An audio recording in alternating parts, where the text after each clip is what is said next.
Did you know there are tiny pieces of plastic circulating in your blood right now? It sounds like dystopian science fiction, but it's our alarming reality. Scientists have found microplastics, minuscule fragments of plastic, lodged in human lungs, flowing in our bloodstream, embedded in our organs, and even infiltrating the sacred space of our brains. Babies are being born already pre-polluted with plastic in their bodies. We are, quite literally, living in a microplastic invasion, and it's happening inside us with every breath, every meal, and every sip of water. Imagine taking a deep breath and unknowingly inhaling thousands of plastic particles, or eating a meal and swallowing bits of degraded packaging. Over time, these invisible invaders accumulate in the most intimate corners of our bodies. This is not a distant pollution problem in the oceans. It is in our own flesh and blood. Today, we'll uncover how we got here, why it's so dangerous, and what we can do to fight back. Brace yourself. The facts are shocking, the stakes are high, and the need for action is urgent. From bloodstream to brain, plastic inside us. For decades, we assumed plastic waste was out there, litter in landfills, oceans, or maybe ingested by wildlife. We never imagined it might end up inside our bodies. That changed in recent years, as pioneering research revealed microplastics in places they absolutely shouldn't be. In our blood. In 2022, scientists made a grim discovery: microplastic particles floating in human bloodstream. They tested 22 healthy volunteers and found plastic in 80% of them. Think about that. 4 out of 5 people had microscopic plastic bits coursing through their blood. These particles included familiar plastics like PET from water bottles and polystyrene from food packaging. If plastic is in our blood, it can potentially travel to any organ. It might latch onto blood cells. Research shows microplastics can cling to red blood cells and possibly reduce their ability to carry oxygen or lodge in capillaries. The big question isn't if it is there, it is, but where those plastic specks go and what damage they might do in our lungs. We breathe in microplastics every day without knowing it. In 2022, for the first time, researchers found microplastics embedded deep in the living human lung tissue, including the lower parts of the lung where air exchange happens. These weren't just in the airways, they were in the small bronchioles. Some particles were as small as 0.003 millimeters, tiny, dust-like specks capable of penetrating deep into lung sacs. Every time you inhale, especially in an indoor setting, you could be drawing in floating plastic dust. One peer-reviewed study in 2025 estimated humans might inhale as many as 68,000 microplastic particles per day. Most are extremely small, 1 to 10 micrometers, thinner than a human hair, which means they can evade our nasal filters, get into our lungs, and even pass into the bloodstream from the lungs. Pathologists performing lung biopsies have been stunned to find colored fibers and fragments of synthetic material inside lung tissue, the telltale signature of man-made debris. If you've seen dust motes dancing in a sunbeam in your room, you've seen some microplastics in the air. We just didn't realize we were inhaling them by the thousands. In our placentas and unborn babies, perhaps the most heartbreaking discovery is that microplastics have been found in the placentas of unborn children. In a small study, researchers examined placental tissue from healthy women after birth and detected a dozen microplastic particles in the placentas, on both the mother S side and the fetus S side. Only 4% of each placenta was analyzed, so the actual number was likely far higher. In our brains, the newest and most unsettling evidence, microplastics have been detected in human brain tissue. In 2023 and 2024, multiple studies examined the tissues of people who had passed away and found micro and nanoplastics in every organ they looked at, with the highest concentrations in the brain. One groundbreaking study published in 2025 found that the human brain can contain a staggering amount of plastic. How much? Potentially on the order of 7 grams in total, about the weight of a small plastic spoon. Not a literal spoonful of intact plastic, but if you took all the tiny shards in a heavily contaminated brain and weighed them, it could be equivalent to a plastic spoon. Even the researchers were incredulous. These levels were described as almost unbelievable. They found that brain tissue had far more microplastic than liver or kidney tissue from the same individuals. And worryingly, brains from people who had neurodegenerative diseases like dementia showed 3 to 5 times higher concentrations of microplastics than those without. We don't yet know if microplastics contribute to diseases like Alzheimer, AS, or Parkinson, HS, but finding an association like this raises red flags. At the very least, it shows that a diseased or aging brain's defenses, like the blood-brain barrier, might be letting in even more particles. How do plastics get into the brain? There are a couple of suspected routes. Microplastics in the bloodstream can potentially cross the blood-brain barrier, especially the tiny nanoplastics that are under a micrometer in size. It was once thought the brain was largely off-limits to such pollution. But a 2024 study provided evidence that even micro-sized plastics, larger than nanometers, can breach that barrier and end up in brain tissue. Another pathway is through the olfactory nerve. Inhaled particles can travel directly from the nasal cavity into the brain's olfactory bulb, the smell processing region, which provides a direct highway into the brain. Scientists have found microplastics stuck in the human olfactory bulb, indicating this route is real. In short, not even the brain, the organ we often consider most protected, is impermeable to microplastic invasion. One toxicologist put it plainly, "More and more studies show that plastics are present in the brain. They shouldn't be there, and maybe that's worrying enough." Throughout our bodies, blood, lungs, placenta, brain. As if that list isn't disturbing enough, microplastics have also been found in many other human tissues. Fragments have turned up in the liver, kidneys, spleen, and even bone marrow during post-mortem analyses. They've been identified in human feces as well.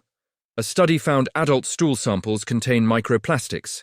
An infant stool contains 10 times more.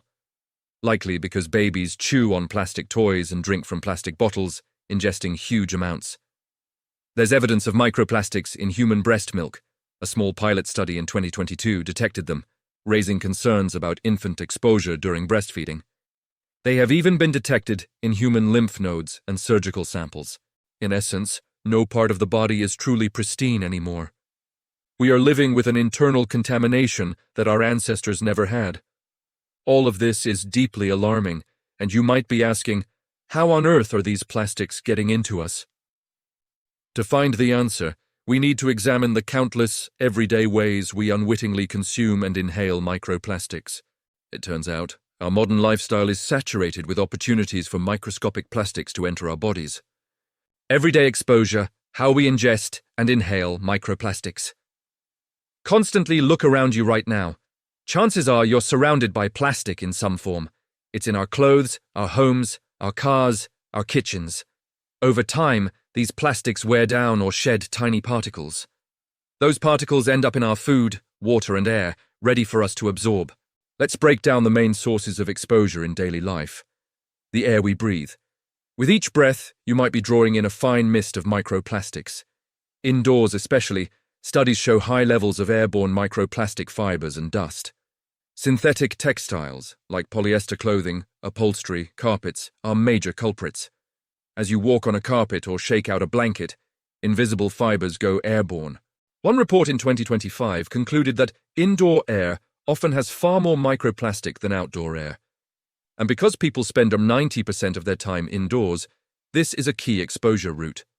The microplastic dust particles found in homes are often around 1 to 10 microns, small enough to be inhaled deep into the lungs. Every movement, even just sitting on a couch, can jostle loose microscopic fibers. Researchers found that even the cabin air inside cars contains clouds of microplastics from the wear and tear of interior plastics. Virtually any human activity will kick up these particles because they're so light. Once in the air, the tiniest bits can linger for a long time.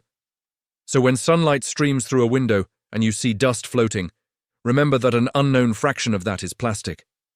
Over the course of a day, it adds up. As mentioned, humans might inhale up to 68,000 of these specks every single day. No wonder scientists are concerned that our respiratory systems are under a constant plastic-induced siege. The water we drink. Our drinking water, both tap and bottled, has been found to contain microplastics. In fact, bottled water may have even more particles than tap water. An analysis of some of the world's top bottled water brands in 2018 found that 93% of the bottles contained microplastic contamination. On average, each liter of bottled water had about 325 plastic particles floating in it, and some bottles had extraordinarily high levels. One bottle had over 10,000 particles per liter. The most common type was polypropylene, the plastic used in bottle caps, suggesting that the act of opening the bottle or the bottling process itself sheds tiny shavings into the water. Tap water isn't off the hook either. Earlier surveys found the majority of tap water samples from around the world also contain microplastics, likely from aging plastic pipes or atmospheric fallout. So whether you pour from the faucet or a plastic bottle, you're likely swallowing microplastics with your drink. Over time, this could amount to a huge number. One controversial estimate by experts a few years back suggested we might consume around 5 grams of plastic each week from all sources: water, food, etc. That's roughly the weight of a credit card. While the exact number is debated, the point remains. We are ingesting measurable amounts of plastic regularly. The food we eat. Our food chain is thoroughly contaminated with microplastics.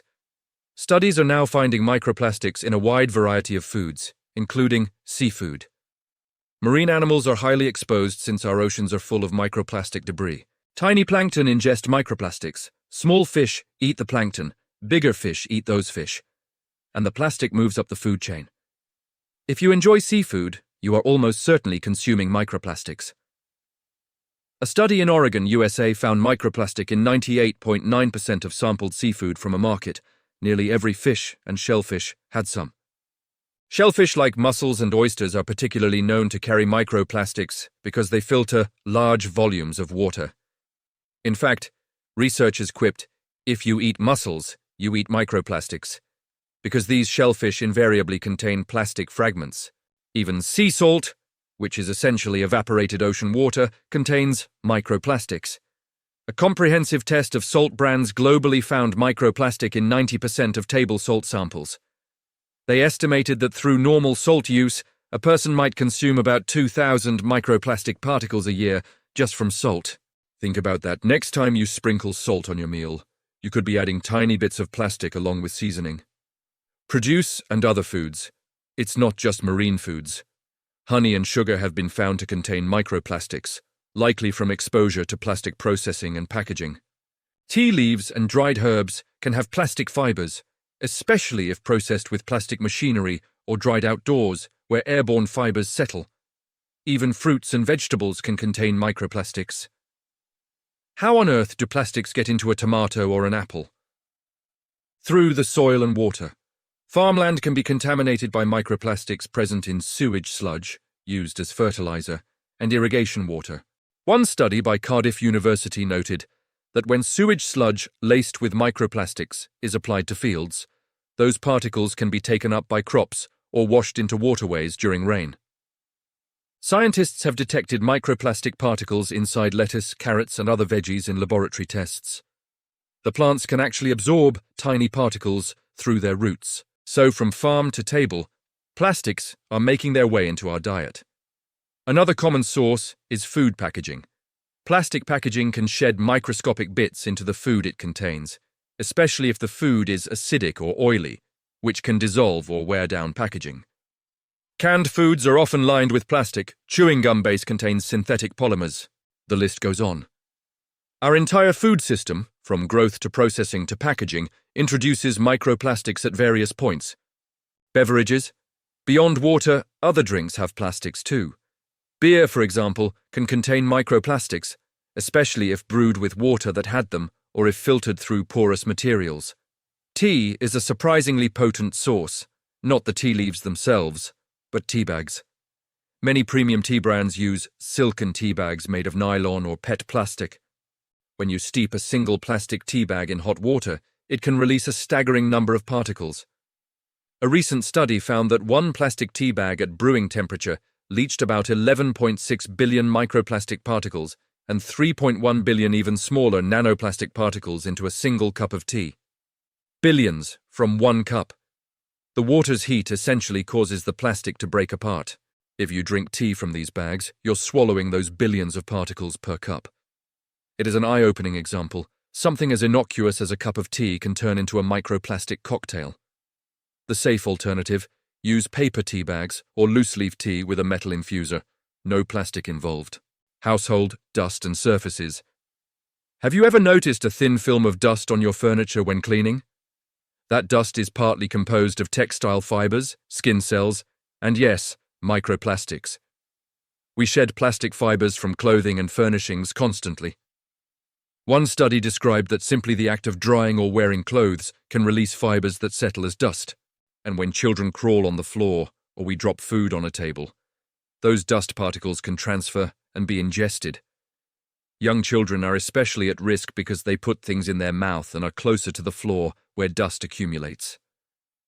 It's estimated that infants consuming formula from plastic bottles can swallow millions of microplastics a day from that source alone, due to the bottle shedding when heated and shaken. And household dust itself is now understood to be a significant source of microplastic ingestion, particularly for kids, who ingest more dust relative to their body weight than adults do. Clothing and laundry. Our clothes are a stealthy, massive contributor to microplastic pollution. Synthetic fabrics like polyester, acrylic, nylon, and spandex are essentially plastics woven into threads. When we wash these clothes, they shed tiny fibers, microfibers, that go down the drain. A seminal study in 2016 found that a single load of laundry could release more than 700,000 microscopic fibers into wastewater. Acrylic garments were the worst offenders, each releasing 730,000 fibers per wash, way more than cotton blends. Think about how many people do laundry every day. Billions of these fibers are flowing into sewage systems daily. Wastewater treatment catches some, but a lot escape into rivers and oceans. Those fibers are then ingested by aquatic life or end up in our drinking water. Even aside from washing, just normal wear and tear of clothes produces fluff and lint. Ever clean your dryer's lint filter? That's concentrated microfibers from your clothing. Researchers found that microfibers make up a huge portion, perhaps 85%, of human-made debris on shorelines around the world. We've essentially been wearing plastic and unknowingly spreading it everywhere. So every time you put on a fleece jacket or a polyester shirt, there's a downstream effect. This doesn't mean you should throw out all synthetics immediately, but it illustrates how deeply plastic has infiltrated even something as personal as the clothes on our backs. Routine plastic use and misuse. Beyond the above, consider all the little daily habits that introduce microplastics. Stirring hot coffee with a plastic straw or spoon, heat and friction can shave off microbits. Microwaving leftovers in a plastic container, the warmth can cause microplastics to break off into the food and even leach chemicals, but more on health effects soon. Drinking from disposable plastic cups, a bit of the cup's inner lining may mix into your drink. Chewing plastic gum. Yes, many chewing gums use a gum base that contains polymers, rubbery plastics. With every chew, you could be grinding off teeny pieces. Cosmetics. Although many countries have banned plastic microbeads in cosmetics like facial scrubs, some personal care products still contain microplastics, like glitter in makeup or polyethylene used as binders in some powders. When you wash off that glittery eyeshadow, you send microplastics down the drain, some of which might remain on your skin or be accidentally ingested if it gets near your mouth. Wear and tear of objects around us. Car tires, for instance, are a big hidden source. Tires are made of synthetic rubbers and plastics. As they abrade on roads, they fling off tiny particles. These tire wear particles get washed into gutters or become airborne. In fact, a recent study in the Alps found that the majority of nanoplastic pollution in the high mountain air came from tire wear debris that had traveled by wind. So even living far from cities, one might inhale remnants of someone's tire from hundreds of miles away. Indoor, the soles of shoes, the plastic components of electronics, ever see dust around your computer vents? The paint on your walls, modern paint can contain plastic polymers. All these shed microbits over time. In summary, exposure is unavoidable in modern life. We ingest and inhale microplastics constantly because they are literally all around us. The World Economic Forum described it succinctly. Microplastics have been found in the land, sea, and air, and consequently across the food chain and throughout the human body. We have unwittingly created an environment where from conception to old age, humans are continuously dosed with plastic particles. By this point you might be thinking, all right, I get it, we have plastic in us, but what is it actually doing to us? That is the critical question scientists are scrambling to answer. The presence of microplastics in our organs is concerning, but the full health implications are still being unraveled. Let us delve into what we do know, and what experts fear, about the health risks of this internal plastic invasion. The health risks. Why microplastics could be a ticking time bomb. Is having microplastics in our bodies actually harmful? It's a hard question. After all, we only discovered their presence recently, and diseases can take years to manifest. There isn't a long history of medical cases directly linked to microplastics. No one has microplastic poisoning as a formal diagnosis. However, early research findings are ominous, and many scientists believe these particles could be inflicting subtle damage that adds up over time. Here are the major areas of concern. Inflammation and tissue damage. One of the most immediate ways microplastics could harm us is by causing inflammation. Foreign particles in the body often trigger an immune response. For example, when inhaled microplastics lodge in the lungs, our immune system treats them like an invader, much like it would treat dust or pollen. This can lead to chronic inflammatory reactions in the respiratory tract. In fact, microplastics have been linked to chronic pulmonary inflammation in studies. Over years, chronic inflammation in the lungs can cause scarring, fibrosis, and has been associated with conditions like asthma, bronchitis, or even lung cancer. There is a disturbing parallel here. We know that air pollution from vehicle exhaust, tiny soot particles, causes inflammation that leads to millions of early deaths from lung and heart disease. Microplastics are particles of a similar size range, now pervasive in air. While they aren't chemically identical to soot, the physical presence of particles where they don't belong can irritate and harm tissue. Laboratory experiments support this. Human lung cells exposed to microplastics show stress responses, release inflammatory signals, and sometimes even die off due to the plastic exposure. Imagine little plastic splinters peppered through your lung tissue. It is not hard to see how that would make breathing harder and damage the delicate air sacs. In other organs, plastic fragments could have similar effects. If microplastics get into the bloodstream and lodge in vessel walls, they might contribute to inflammation in blood vessels. Chronic vessel inflammation is a known factor in atherosclerosis, the hardening of arteries. In fact, a recent study provided the first clinical hint of this. It found that patients with higher concentrations of microplastics in their arteries had a higher risk of heart attack, stroke, or death in subsequent years. The authors suggested microplastics could be an emerging risk factor for cardiovascular disease. They theorized that microplastics in the bloodstream might help drive the formation of plaques or exacerbate existing ones through inflammatory processes. So the plastic in our blood might be literally contributing to clogged arteries and heart disease, a chilling possibility. Chemical toxins and hormone disruption. Microplastics aren't just inert pieces of polymer. They often carry a cargo of chemicals.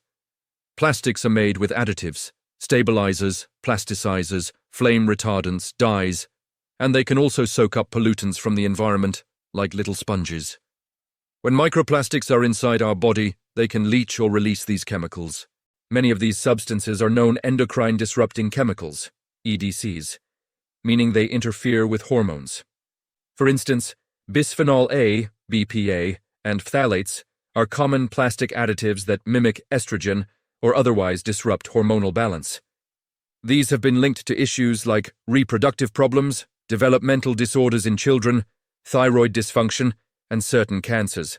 A single plastic particle might carry traces of BPA, phthalates, or even PFAS, forever chemicals, all of which present serious health risks, according to experts. If microplastics release these in our gut or blood, it's like having tiny time-release capsules of EDCs inside us. Over time, this could contribute to hormone-related issues, such as infertility. Some studies suspect microplastics may impair sperm and egg quality, Metabolic diseases, EDCs, can promote obesity and diabetes, or developmental delays in children. One recent study even suggested a connection between microplastics and female hormonal imbalances. It found that women with high levels of PFAS, often riding on microplastics, had altered ovarian hormone levels. Additionally, plastics can carry carcinogenic chemicals. Think of something like polycyclic aromatic hydrocarbons, PHs, that might stick to a microplastic in polluted water. If that particle is ingested, it could deliver PHs right to our intestinal wall. Some lab research has shown that microplastics can make certain cancer cells more aggressive. For example, stomach cancer cells exposed to microplastics showed increased invasiveness, suggesting these plastics could potentially help cancers spread faster. While much of this evidence is preliminary and mostly in cell or animal models, it paints a concerning picture. Microplastics serve as vehicles for toxins inside our bodies. The phrase plastic poisoning might not be mainstream yet, but effectively what could be happening at a low level. Chronic exposure to a mix of harmful chemicals via tiny plastic bits. Immune system impacts. Our immune system is designed to recognize and eliminate foreign invaders like bacteria, but what about tiny plastic specks? Studies suggest microplastics can confuse and stress our immune cells. For instance, when macrophages, a type of immune cell, try to engulf a particle to break down, like a piece of plastic, they can become foamy and release inflammatory substances. Over time, this can lead to immune dysregulation. Research on mice that inhaled nanoplastics showed overactivation of certain immune responses and even signs of autoimmune-like effects, where the body might start damaging its own tissues due to persistent foreign particle presence.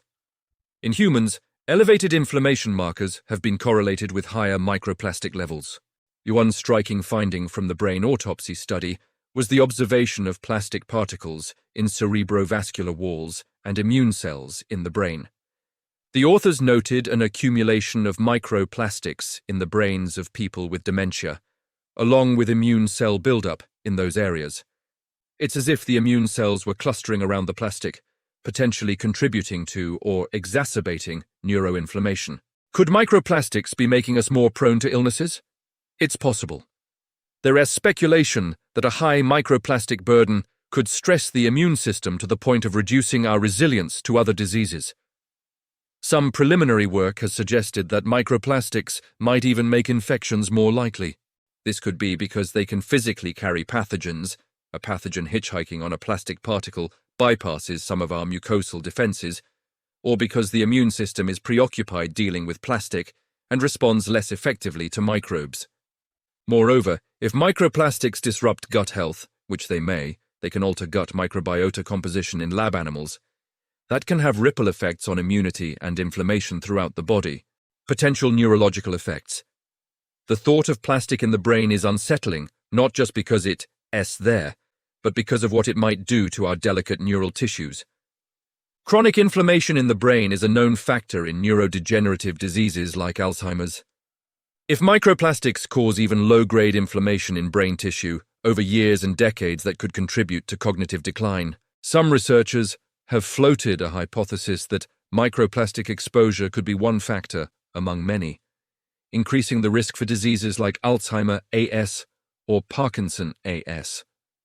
We already see aluminum and air pollution particles in human brains associated with Alzheimer's plaques. Now, plastic is another particulate pollutant to consider. Additionally, when plastic particles were observed in higher amounts in dementia patients' brains, one explanation is that those patients' blood-brain barriers were compromised, a common feature in Alzheimer's disease, so more plastic got in. But it could also be that the plastic contributed to the disease progression. We just don't know yet. Another neurological concern is that some plastic additives are neurotoxic. For example, certain brominated flame retardants used in plastics can impair brain development and are linked to lower IQ in children. If microplastics carry those into fetal brains or infant brains, they might subtly affect neural development. There is also the psychological aspect. Knowing that our brains contain plastic is itself a disturbing fact that underscores a loss of bodily purity. While that's not a health effect per se, it certainly affects our well-being to realize we've polluted even our minds in a literal sense. Cancer risk. Can microplastics cause cancer? It's an open question. There is no direct evidence yet that microplastics cause human cancers, but scientists are sounding the alarm for further research. We do know that very small particles, like asbestos fibers or silica dust, can cause cancer after years of exposure. Asbestos causes mesothelioma through persistent irritation and inflammation. Microplastics may have a similar effect in different organs. A review co-authored by microplastic researchers in 2022 stated that more detailed study is needed on whether micro and nanoplastics can transform cells and induce carcinogenesis. Some rodent studies have hinted at problems. For instance, high doses of microplastics in drinking water caused cellular damage in the gut and liver of mice, which over time could set the stage for cancerous changes. Additionally, as mentioned, microplastics can generate oxidative stress, an imbalance of free radicals that can damage DNA. Chronic oxidative stress is a pathway to cancer development. So, while we cannot currently say microplastics cause cancer in humans definitively, the plausible mechanisms exist. It is especially concerning in organs like the gastrointestinal tract, where a high concentration of ingested particles directly contacts the lining, and in the lungs, where inhaled fibers might induce lung cancer, similar to how other fine dusts do. Reproductive and developmental effects. Early life is when we are perhaps most vulnerable to chemical exposures. Microplastics reaching the placenta and fetus raise concerns about miscarriages, low birth weight, or developmental disorders. Animal studies have shown some troubling outcomes. Pregnant rats that were exposed to microplastics had offspring with impaired growth and developmental delays. The placenta in those rats showed inflammation and immune responses. In humans, although data is sparse, one study in 2021 suggested a possible link between high microplastic exposure and premature births. And remember, if microplastics carry hormone disruptors, prenatal exposure could affect organ development and hormone levels in the fetus, potentially leading to issues like birth defects or future fertility problems. For adult reproduction, a study found microplastics in human semen. While it's not clear what effect that has, one can imagine it as not beneficial. The presence of foreign particles in reproductive fluids could affect sperm function. In female reproductive health, if microplastics accumulate in ovaries, as has been seen in some animal studies, they might interfere with egg quality or hormone secretion. None of this is conclusive yet. But scientists are increasingly worried that the microplastic invasion might be quietly undermining human reproductive health, contributing to the observed global declines in fertility rates and increasing reproductive disorders. Summing up the threat. A Washington Post piece on plastics succinctly noted that some findings suggest tiny plastic particles could disrupt immune and endocrine systems, damage organs, and cause other health problems. That is a polite way of saying this could be a public health crisis in slow motion. Unlike an acute poison that makes you immediately ill, microplastics might be a chronic, cumulative strain on our bodies. A stressor that diminishes our health resilience little by little. We're only just uncovering these effects, but already there's enough evidence to raise serious concern. It is telling that scientists around the world are urgently calling for more research funding on this issue.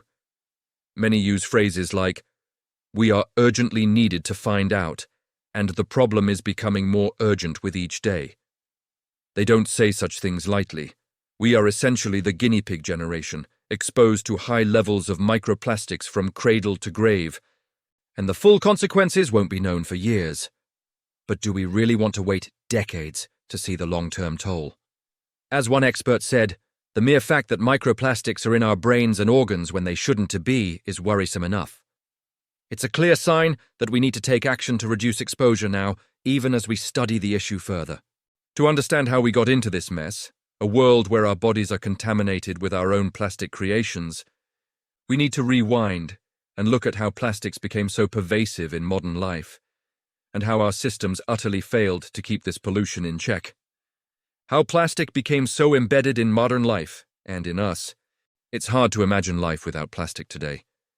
Yet a century ago, plastic as we know it barely existed. The first synthetic plastic, Bakelite, was invented in 1907, and plastic production remained modest until after World War II. Then, a plastic explosion occurred. Manufacturers realized this material could be made into virtually anything. It was cheap, durable, and convenient. By the 1950s and 1960s, plastics were replacing traditional materials, glass, paper, metal, in packaging, consumer goods, and medicine. Society enthusiastically embraced plastics as symbols of modernity and prosperity. Production skyrocketed.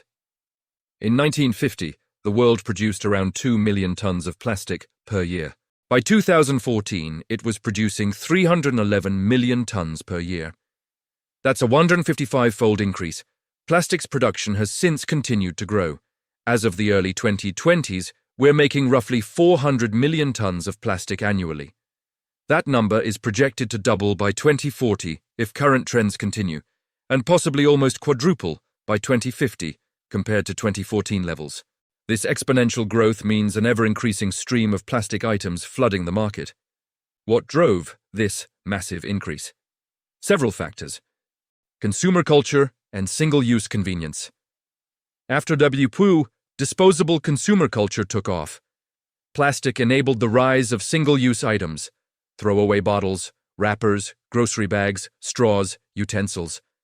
Companies and consumers prioritized convenience, often not considering the waste aftermath. Plastic was marketed as sanitary, one-time use could prevent germ spread, and convenient, no need to wash, just toss.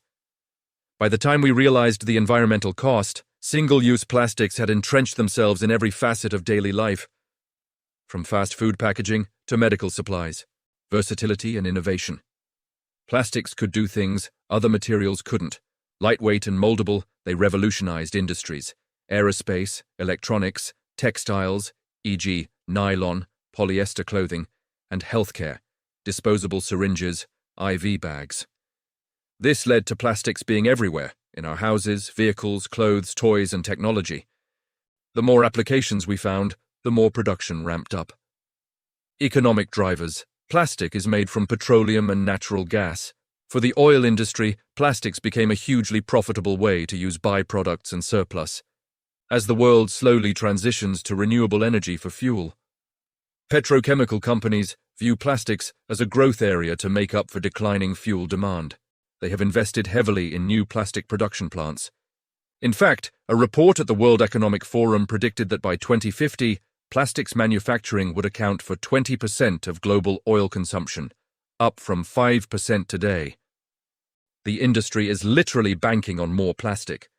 This also means strong lobbying efforts to keep plastic production unrestrained, which I'll touch on in a moment regarding policy failures. Waste outpacing solutions. The world's capacity to deal with plastic waste has been completely overrun by this flood of material. For decades, the plastics and packaging industries pushed a narrative of recycling as the solution. Remember those reduce, reuse, recycle campaigns with the triangular arrow symbol on plastic products? The sobering truth is that only about 5 to 10% of all plastic ever gets recycled effectively. Why so low? Plastics are hard to recycle for a few reasons. Many plastic items are made of mixed materials or are contaminated with food, etc., making them non-recyclable. It's often cheaper to produce new plastic from oil than to collect and process recycled plastic, especially when oil prices are low. Global recycling infrastructure is woefully insufficient. For years, rich countries shipped mountains of plastic waste to poorer countries, effectively sweeping the problem under the rug, until those countries started refusing the toxic shipments. Plastics can usually only be downcycled, turned into lower quality products, a limited number of times. Unlike glass or metal, which can be recycled indefinitely, plastic typically degrades in quality, so even the stuff that gets recycled doesn't escape eventual disposal. The consequence of poor waste management is massive plastic leakage into the environment. At least 8 million tons of plastic end up in the oceans every year. That's like dumping a garbage truck full of plastic into the sea every single minute. Some analyses suggest it could rise to 2 trucks a minute by 2030 and 4 per minute by 2050 if nothing changes. Our oceans now contain an estimated 5 trillion pieces of plastic floating on the surface, and untold more on the deep sea floor. Scientists even found that the seafloor is carpeted with microplastics in many areas. The Great Pacific Garbage Patch is a grotesque monument to our plastic waste, a soup of particles and debris bigger than some countries. All that environmental plastic doesn't just sit there harmlessly. It breaks down under sunlight and waves into microplastics, which then infiltrate the food chain, as we saw with seafood, and blow in the wind, eventually coming full circle to us. It's a cycle of contamination. We created plastic, discarded it into nature, it fragmented and returned to us in our food, water, and air. Systemic failure. So where did the system fail?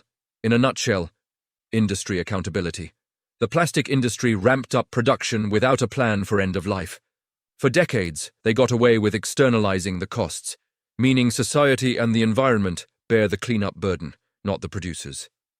There's been a lack of producer responsibility. Only now are ideas like extended producer responsibility, EPR, being discussed, where companies would have to take back or manage the waste from their products. But it's not widely implemented. Regulation and policy. Governments were slow to regulate plastics. Single-use plastics only started facing bans or restrictions in the last few years in some countries, e.g. plastic bag bans, bans on single-use straws and cutlery, microbead bans in cosmetics. These are small steps relative to the scale of the problem. There is no global treaty in force yet to cap or reduce plastic production, though one is in the works. In 2022, the UN did agree to start negotiating a binding plastic pollution treaty, which gave hope. But as of 2025, progress is sluggish and contentious. Oil and chemical industry lobbyists are heavily involved, trying to water down any restrictions. In August 2025, negotiators failed to reach consensus on key aspects of the treaty, and campaigners warned that the presence of over 200 industry lobbyists at the talks would likely limit ambition. This illustrates how powerful interests resist change. Public awareness. For a long time, the public didn't see plastic pollution as an urgent crisis. People would see litter on the street or beach and think of it as an eyesore, perhaps a danger to marine animals, the iconic image of a turtle choking on a plastic bag or a seabird's stomach filled with plastic. But few realized we were also hurting ourselves. Only recently has the narrative shifted to emphasize human health. We're now understanding that plastic isn't just an environmental issue, it's a health issue. If this knowledge had been widespread sooner, perhaps there would have been more public outcry to force policy changes earlier. Circular economy. Not realized. There has been a lot of talk about a circular economy for plastics, where we reduce waste, reuse items, and recycle effectively. Dame Ellen MacArthur, a prominent advocate, has warned since 2016 that without fundamental reform, by 2050, there could be more plastic than fish in the sea by weight. Her foundation's report highlighted innovation and systemic change needed, like designing products for reuse, developing better recycling and compostable plastics, etc. Yet progress on that front has been incremental. Many manufacturers still design packaging that's impossible or impractical to recycle, and truly biodegradable plastics are not yet mainstream for most uses. Delay in action. Despite warnings, the plastic contamination of oceans was documented back in the 1970s by scientists. Each decade, the evidence mounted. We saw marine wildlife dying from plastic ingestion. We found plastic in remote Arctic ice and deep ocean trenches. These were all warning signs that plastic was thoroughly permeating the biosphere. However, a combination of industry PR, lack of political will, and the convenience of plastic in everyday life meant we didn't seriously tackle the issue. Now, we are reaping what we sowed. A planet and populace awash in microplastics. As a recent headline asked, "Why can't the world get its act together on plastics?" It comes down to politics and profit, sadly. So here we are. In the span of about 70 years, plastic went from novelty to near ubiquity, and our waste mismanagement has turned it into a pollutant that is now found in our own bodies. We've essentially embedded plastic in modern life, and by extension, in ourselves. It is a stark lesson in unintended consequences. The miracle material that made life easier in many ways has a dark side we are only fully grasping now. At this point, feeling shocked or even overwhelmed is natural. But shock can be a catalyst for change. Let's harness that alarm and talk about what we can do as individuals, communities, and a society to combat this microplastic invasion. Because although it's a massive challenge, it's not hopeless. There are solutions and actions at every level that can make a difference. Eating back. What we can do to protect ourselves and demand change. The situation is urgent and alarming, but we are not helpless. This is a man-made problem, which means with collective effort, we can also find man-made and nature-assisted solutions. It will require action on multiple fronts: personal choices, community actions, corporate responsibility, and strong policy. Here's a roadmap for how we can start turning the tide. Reduce personal exposure. While we work on bigger fixes, you can take steps right now to lessen your own microplastic intake and inhalation. Be mindful of food and water storage. Avoid storing or heating food in plastic containers whenever possible. Use glass, stainless steel, or ceramic for hot foods and drinks. For example, if you have leftovers, prefer a glass Tupperware over a plastic one. And definitely avoid microwaving in plastic.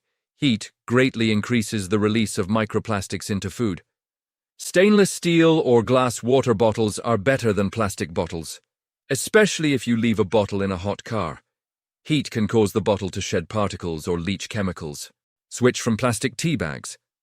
If you're a tea drinker, consider using loose leaf tea with a metal infuser or buying brands that use paper-based tea bags. As we learned, plastic tea bags can release billions of particles into your cup. By avoiding them, you eliminate that exposure entirely.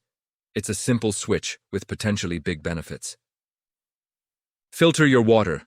A good home water filter, like activated carbon filters or reverse osmosis systems, can reduce the amount of microplastic in drinking water. Many microplastics are around 5 microns or larger, and certain filters can trap particles of that size. Check filter specs. Some are now tested for microplastic removal.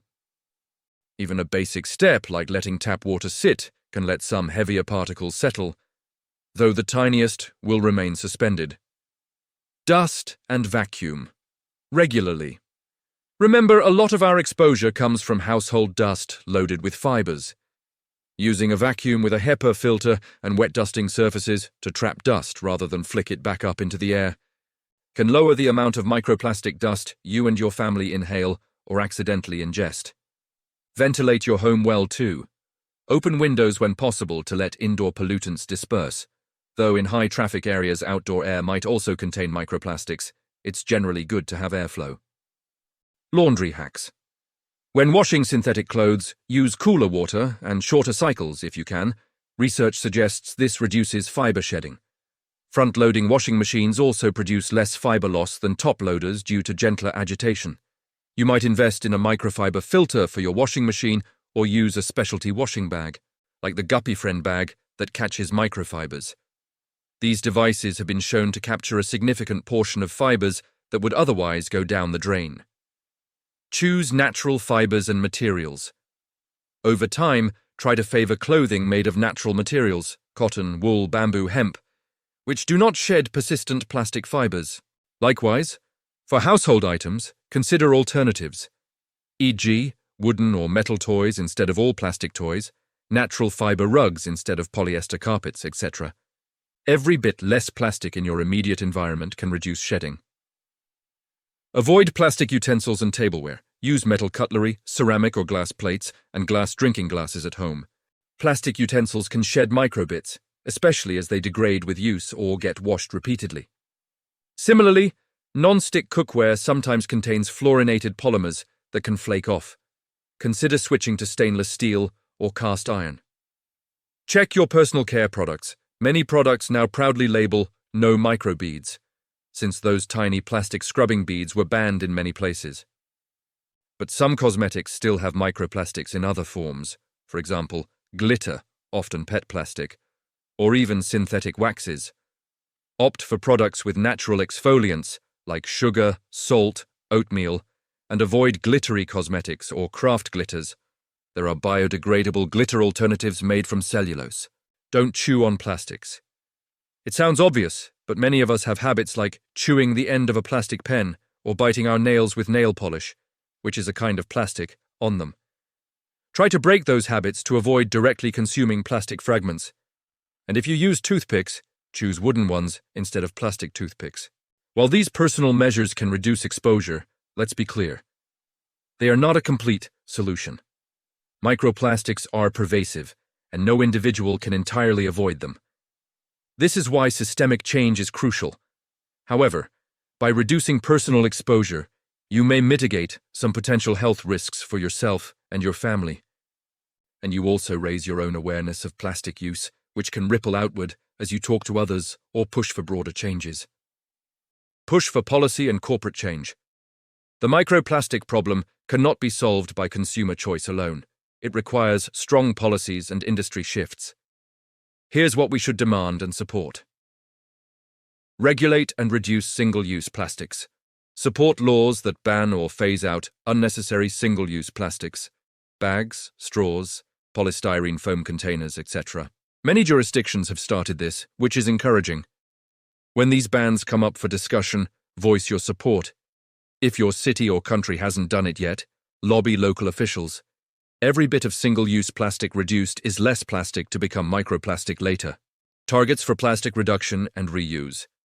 We need governments to set ambitious targets for reducing plastic production, especially virgin, new plastic. This could include quotas for recycled content in products, creating a market for recycled plastic, or even caps on virgin plastic production eventually.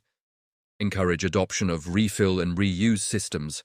For example, systems where beverages and other products are sold in reusable containers that can be returned, washed, and refilled. The milkman model, resurrected for the 21st century. Some companies are exploring loop systems like this. They should be incentivized. Improve waste management infrastructure. Advocate for better recycling infrastructure and innovation in your community.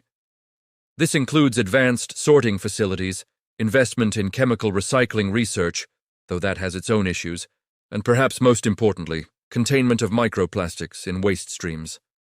For instance, ensuring that all wastewater treatment plants are equipped with filters or processes to capture microplastics before releasing effluent. Currently, many plants can't catch the tiniest fibers, which then flow into rivers. Technologies like ultrafiltration or even experimental approaches using certain fungi or biofilms to trap microplastics could be mandated once proven. Microplastic filters and standards. Push for standards that require microplastic filters on industrial outflows and even consumer appliances. For example, the idea of requiring all new washing machines to have built-in microfiber filters is gaining traction. France has passed legislation to make these filters mandatory on washers by 2025. That kind of regulation should go global. Also, filters on dryer vents for lint could be considered, and improved air filtration in public buildings to reduce airborne fibers. Hold companies accountable. We should demand that companies, especially big plastic producers and users, take responsibility. That means supporting policies like Extended Producer Responsibility, EPR, which would require manufacturers to fund or manage the recycling and disposal of the plastics they put into the world. When companies are responsible for the end life of their packaging, they have incentive to design it to be recyclable or biodegradable and to minimize it. Pressure your favorite brands to eliminate excessive plastic packaging. Consumer voices do matter. We've seen companies respond to public pressure by removing things like plastic microbeads and straws or adopting paper packaging. Keep that pressure up and make it known that as consumers, we prefer products that are not packaged in layers of plastic that will end up in our environment and bodies. Support a strong global treaty. As mentioned, a global plastics treaty is in negotiation. Its goal is to curb plastic pollution through an international framework, similar to how the Paris Agreement aims to tackle climate change. Stay informed about this process and lend your voice where possible. Through public comments, supporting NGOs that are advocating for a robust treaty, and pushing your government to be ambitious in those talks. A good treaty could mandate reductions in plastic production, ensure cooperation on waste management, and control the trade in plastic waste. It is a chance to coordinate action globally, so no country becomes a dumping ground and everyone moves in the same direction. The treaty needs public support to overcome industry lobbying. Let leaders know that the public wants strong action on plastics. Ban the most hazardous plastics and additives. Certain plastics and chemicals should just be phased out entirely. For example, PVC, polyvinyl chloride. Plastic is laden with toxic additives, phthalates, heavy metals. Its microplastics are particularly harmful. Some countries are phasing out PVC in packaging. Similarly, we should ban known harmful additives like BPA from all food contact materials and require safer alternatives. Eliminating the worst actors can reduce the toxic burden of microplastics. Innovation in alternatives. We need better materials to replace conventional plastics in many uses. Encourage and support innovation in biodegradable plastics that truly break down into harmless components, and plastic-free packaging, like mushroom-based packaging foams, seaweed-based edible wrappers, etc. Some of these alternatives exist, but need scaling up. Consumers can help by trying these products, giving feedback, and sometimes being willing to pay a tiny bit more for sustainable packaging. Economies of scale will bring costs down eventually. Environmental cleanup efforts. Support efforts to clean up existing pollution. This doesn't directly remove microplastics from your body, but it helps prevent future contamination. Beach cleanups, river cleanups, and technologies to capture plastics from water, like the Ocean Cleanup Project, all play a role. Even removing larger plastics from the environment early means they won't weather into microplastics later. Consider volunteering or donating to organizations focused on plastic pollution cleanup and research. Support science and advocacy. Knowledge is power. The more we research microplastics, the better we'll understand how to mitigate their effects. There is currently a gap in funding for this kind of research. Scientists are calling for dedicated research programs on microplastic health effects. Add your voice to those calls. If you are in a position to fund or donate to scientific research through citizen science projects or university foundations, consider doing so. We need to answer questions like, how long do microplastics stay in our bodies? Do we excrete most of them, or do they accumulate? What sizes of particles are most dangerous? What levels of microplastics in organs start causing functional problems? Are certain plastics, like polystyrene versus polyethylene, more harmful internally? These answers will guide regulatory thresholds and medical advice. Also, spread awareness. A lot of people still don't realize they're eating and breathing plastic. This video script itself is part of raising awareness. Share credible articles or documentaries with friends and family. Sometimes just seeing a visual, like the image of a placental tissue with bright-colored plastic fragments in it, or a microscope slide of lung tissue with a blue fiber stuck in it, can galvanize someone to care. For instance, the description of placentas containing plastic led one charity director to exclaim that, "Babies are being born pre-polluted," a phrase that has stuck with many who heard it. Personal and collective activism. Real change often comes from the grassroots. Here are some tangible actions. Vote with your wallet. Whenever possible, choose products that use less plastic. Opt for refillable containers. Buy in bulk with your own containers. If you have stores that allow it, support companies that use biodegradable packing peanuts instead of foam, etc. Companies notice purchasing trends. The more we all create a market for plastic-free goods, the more innovation and scale will drive down costs and make them mainstream. Community pressure. Join or form local groups focusing on plastic reduction. This could be a community that advocates for eliminating plastic bags in your town, or a student group pressuring your campus to stop selling bottled water and install water refill stations. Community success stories are inspiring. For example, towns that have gone plastic-free for events, or cities that have robust plastic bag bans thanks to citizen campaigns. Engage with policymakers. Write to your representatives about your concern regarding microplastics and urge them to take action. Reference the science.